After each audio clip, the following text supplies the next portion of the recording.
যেটা খাদ্য মূল্যের উপরে এটার কোনো বিরূপ প্রভাব পড়বে না, আমাদের হিসাবে পড়বে না। আমি আপনাকে ইউনিট কস্ট ব্রেক করে দেখিয়েছি।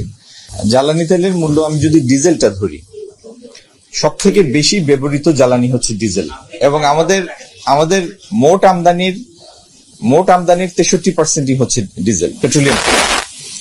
এই ডিজেলের মূল্য আমরা কতটুকু বৃদ্ধি করেছি? 15 টাকা, মানে 15%। আগের যে মূল্য ছিল তার 15% বৃদ্ধি করেছি, 15 টাকা। আচ্ছা, আমি আপনাদের বিবেচনার জন্য একটা জিনিস বলি। মনে করেন এখান থেকে চট্টগ্রাম থেকে ঢাকায় যে ট্রাকটা আসবে, সেই ট্রাকটা 10 টন মাল পরিবহন করে, 10,000 কেজি। 200 কিলোমিটার আসার জন্য ও যদি প্রতি 6 কিলোমিটারে 1 লিটার ডিজেল ব্যয় করে, তারপরেও ওর 30 লিটার বাড়তি, মানে 30 লিটার তেল লাগে চট্টগ্রাম থেকে ঢাকায় আসতে, বা 35 লিটার তেল লাগে। এই 30 লিটারের জন্য আমরা হিসেবের সুবিধার্থে বলছি, 30 লিটারের জন্য ওর বাড়তি গুনতে হবে 450 টাকা।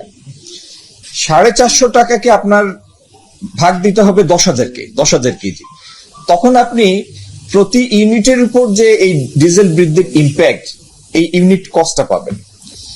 এটা আমরা বৃদ্ধি করেছি, এটা ঠিক, কারণ বৃদ্ধি করতে বাধ্য হয়েছি। আমার জানা মতে পৃথিবীর এমন দেশ আমি জানি না কোনটাতে এই জ্বালানির মূল্য বৃদ্ধির অভিঘাতটা পড়েনি। মার্কিন যুক্তরাষ্ট্র থেকে শুরু করে সবাই কম বেশি মূল্যের সমন্বয় ঘটাতে বাধ্য হয়েছে, সবাই। এবং অনেক ইকোনমিতেই মার্কিন যুক্তরাষ্ট্র, পুরো ইউরোপিয়ান ইউনিয়ন, ইংল্যান্ড সহ বেশিরভাগ দেশেই এই জ্বালানি তেলের মূল্যের বৃদ্ধি বা হ্রাস এটা স্বয়ংক্রিয়ভাবে সমন্বিত হয়। এটা সরকারের আলাদা করে ঘোষণা দেওয়ার দরকার পড়ে না, কারণ ওই ফর্মুলাতেই ফেলা আছে, যদি আমদানি পর্যায়ে মূল্য বৃদ্ধি ঘটে তাহলে সরাসরি এটার প্রতিফলন ঘটবে। আবার যদি উল্টাটা ঘটে, মূল্য কমেও যাবে, সেটাও স্বয়ংক্রিয় পদ্ধতিতে। যেখানে মার্কিন যুক্তরাষ্ট্রের কোন স্টেটে প্রতি গ্যালন তেলের মূল্য ছিল $2.70-80, সেটা $5 ছাড়িয়ে গিয়েছে। আমরা ডিজেলের মূল্য বৃদ্ধি করেছি 15%, 15 টাকা, 100 টাকা থেকে 115 টাকা।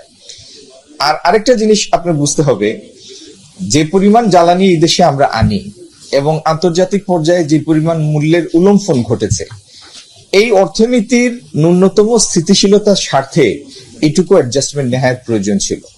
আরেকটা জিনিস আমি আপনাকে বলি, যেহেতু আমার প্রশ্নকর্তা বোন মূল্যস্ফীতির কথাই বলেছেন। মূল্যস্ফীতি ঘটে দুই ভাবে। একটা হচ্ছে ডিমান্ড পুল, যে আপনার চাহিদা হঠাৎ করে বেড়ে গেল, সেটার কারণে ইনফ্লেশন, অথবা কস্ট পুশ ইনফ্লেশন, যে আপনার মূল্য বৃদ্ধিজনিত কারণে মূল্যস্ফীতি ঘটে। আমাদের দেশে এই মুহূর্তে মূল্যস্ফীতি 8.4% এর মতো, এক্স্যাক্টলি 8.37 বা 8.4% এর মতো।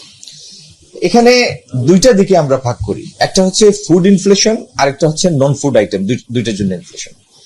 আমাদের যারা নিম্ন মধ্যবিত্ত বা মধ্যবিত্ত, আমাদের ডিসপোজেবল ইনকামের বড় অংশটা ব্যয় হয়, নিম্নবিত্ত এবং নিম্ন মধ্যবিত্তর ডিসপোজেবল ইনকামের বড় অংশটা ব্যয় হয় খাদ্য চাহিদা, মানে খাদ্যের মূল্য বহন করতে। খাদ্য মূল্য, ঘর ভাড়া, এটাতেই নিম্নবিত্তদের পুরো টাকাটা শেষ হয়ে যায়। সেইখানে খাদ্যের, মানে এই জ্বালানির মূল্যবৃদ্ধি জনিত যে ইম্প্যাক্ট, সেটা এত ন্যূনতম, যেটা খাদ্য মূল্যের উপরে এটার কোনো বিরূপ প্রভাব পড়বে না, আমাদের হিসাবে পড়বে না। আমি আপনাকে ইউনিট কস্ট ব্রেক করে দেখিয়েছি। তারপরেও আমাদের আর্থিক ভিত্তির নিচের দিকে যারা আছেন, প্রান্তিক গোষ্ঠী, তাদের আর্থিক যোগান দেওয়ার জন্য, সহায়তা দেওয়ার জন্য সরকারের অনেকগুলি সামাজিক কর্মসূচি আছে। কি বলি এটাকে, সোশ্যাল সেফটি নেটের অনেকগুলি প্রোগ্রাম আছে। তার বাইরে আমাদের টিসিবি আছে। টিসিবির 78 লাখ উপকারভোগী আছে, যাদেরকে আমরা স্বল্প মূল্যে খাবার সরবরাহ করি প্রতি মাসে। আবার 4 কোটি পরিবার, হ্যাঁ, চাল, তেল, মসুর ডাল ইত্যাদি, ভোজ্য তেল, চিনিও দেওয়া হয় রোজা মাসে। আবার 2টা ঈদের সময় আলাদা করে ট্রাক সেল করা হয়, যাতে এই উপকারভোগীদের বাইরেও একটা বড় অংশ জনসংখ্যা এটা সরাসরি এটার বেনিফিট নিতে পারেন। একইভাবে আপনারা দেখেছেন যে কিছুদিন আগে আমাদের মাননীয় প্রধানমন্ত্রী একটা কর্মসূচি উদ্বোধন করেছেন, আমিও সুনামগঞ্জ গিয়ে একই দিনে একই কর্মসূচি উদ্বোধন করেছি। সেটা হচ্ছে ফ্যামিলি কার্ড। এক একটা পরিবারকে 2,500 টাকার সরাসরি মান্থলি ট্রান্সফার করা, এবং সেই কর্মসূচিটিরও আস্তে আস্তে বিস্তার হবে। প্রথম পর্যায়ে আমাদের লক্ষ্য হচ্ছে 50 লাখ পরিবারকে এই সুবিধাভোগীদের আওতায় আনা। আমি যে কথাটা বলতে চাচ্ছি, যদি মূল্যস্ফীতি ঘটেও এবং এটির অভিঘাত যাতে আমাদের প্রান্তিক জনগোষ্ঠী অনুভব না করেন, সেই জন্য সরকারের যে ইন্টারভেনশন সেটা যদি ডিমান্ড করে, সিচুয়েশন ওয়ারেন্টস, সেটা যথাযথ ইন্টারভেনশন করতে আমরা পিছপা হব না। সুতরাং মূল্যস্ফীতি নিয়ে আশা করি আপনারা চিন্তিত হবেন না। আমাদের মনিটরিং আছে, আমাদের ভোক্তা অধিকার ডিজি আছেন এখানে, তাদেরও অনেকগুলি টিম আছে। আমাদের জেলা পর্যায়ে জেলা প্রশাসন কর্তৃক পরিচালিত টিমগুলি হয়, এবং কখনো আমরা যদি অনুভব করি যে